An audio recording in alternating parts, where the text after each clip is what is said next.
बाजरे की घुघरी हो, बाजरे की खिचड़ी हो या बाजरे की रोटी हो, शहरों में वजन घटाने के लिए लोग यही बाजरा खाते हैं। कोलेस्ट्रॉल लेवल शरीर में यही बाजरा कंट्रोल करता है। भरपूर मात्रा में फाइबर होने के कारण यही बाजरा पाचन क्रिया को दुरुस्त रखता है और डायबिटीज तक से लोगों को बचाने का गुण बाजरे में होता है। लेकिन शहर को बीमारियों और डॉक्टरों की मोटी फीस से बचाने वाला बाजरा जो किसान उगाता है, उसके साथ छल हो जाता है। राजनीतिक पक्ष बाजरे की राजनीति का पता करने शरद कुमार पहुंचे। मंडी से किसान की हालत आप तक पहुंचाने के लिए देवांकुर वधावन ने जिम्मेदारी उठाई।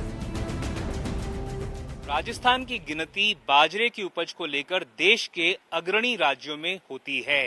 यहाँ प्रति वर्ष 4 करोड़ क्विंटल बाजरे की पैदावार होती है, पर प्रदेश की गहलोत सरकार किसानों को न्यूनतम समर्थन मूल्य नहीं दे रही है, जिसकी वजह से किसानों को हर साल 3200 करोड़ रुपए का नुकसान उठाना पड़ रहा है।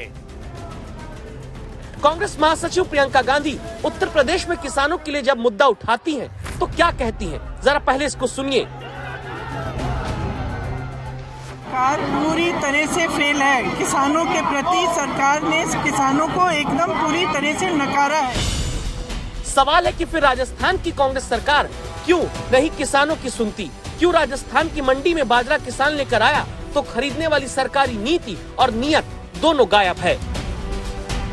तो ऐसी बन रहे, गई बार भी ऐसे बोले थे कि बाजरे के कांटे लगाएंगे और खरीदेंगे, और गई पिछली बार भी नहीं खरीद, आपकी बार भी नहीं खरीद रहे हैं। सरकारी समर्थन मूल्य पर यदि खरीद हो पाती तो किसानों को जो 2150 रुपए में बेनिफिट हो पाता, लेकिन यहाँ पे 1300-1400 रुपए में ही किसानों को बेचना पड़ रहा है, जिससे उनका खर्चा भी नहीं निकल पा रहा है। देश का 75% बाजरा राजस्थान के किसान उगाते हैं, लेकिन क्यों नहीं उसका पैसा पाते हैं? जवाब देखने के लिए अब राजस्थान की राजधानी की सड़कों को देखिए। ऊंट पर किसानों को बैठा कर लाया गया, पीछे ऊंट गाड़ी पर बाजरे की बोरियां हैं। क्या बाजरे के दाम को लेकर सरकार के आगे बीन बजावे और सरकार न सुन पाए वाली हालत है?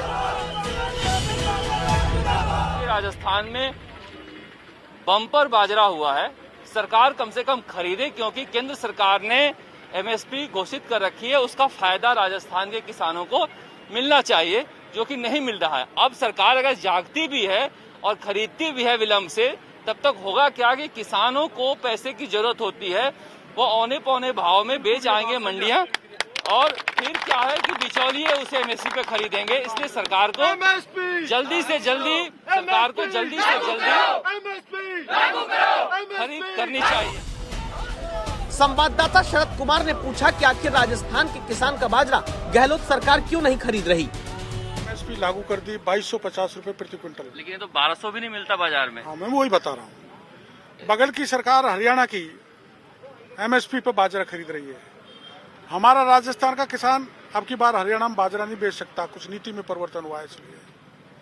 और हमारे राजस्थान में इस समय किसान 9 से 11 से ज्यादा 12 से रुपए प्रति क्विंटल बाजरा बेचने को मजबूर है, क्योंकि उसकी रबी की फसल के लिए बीज चाहिए, फर्टिलाइजर चाहिए। अब बाजरा राजस्थान की सरकार नहीं खरीदेगी तो किसान अगली फसल बोने का पैसा कहां से पाए? इसलिए 800-900 रुपए प्रति क्विंटल के घाटे पर वो किसी को भी बाजरा बेच देने को मजबूर है।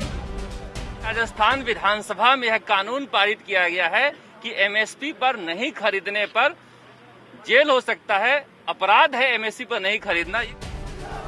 जो सरकार ही राजस्थान के अभी किसानों के साथ अपराध की भागीदार है, उनसे सवाल करिए तो जवाब मिलेगा। केंद्र बताए कहां से खरीदे। संसाधन भारत सरकार के पास है, उतने संसाधन राजस्थान सरकार के पास नहीं है। इसलिए भारत सरकार को करोड़ लाल जी बैठे तो पहले केवल राजनीति करने के लिए नहीं बैठना चाहिए।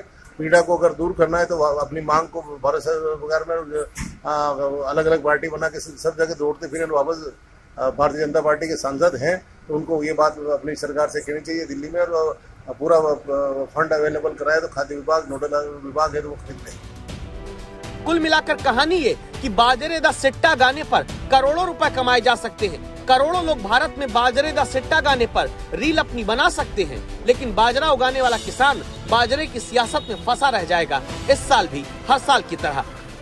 देवांकुर वधावन के साथ शरद कुमार, जयपुर,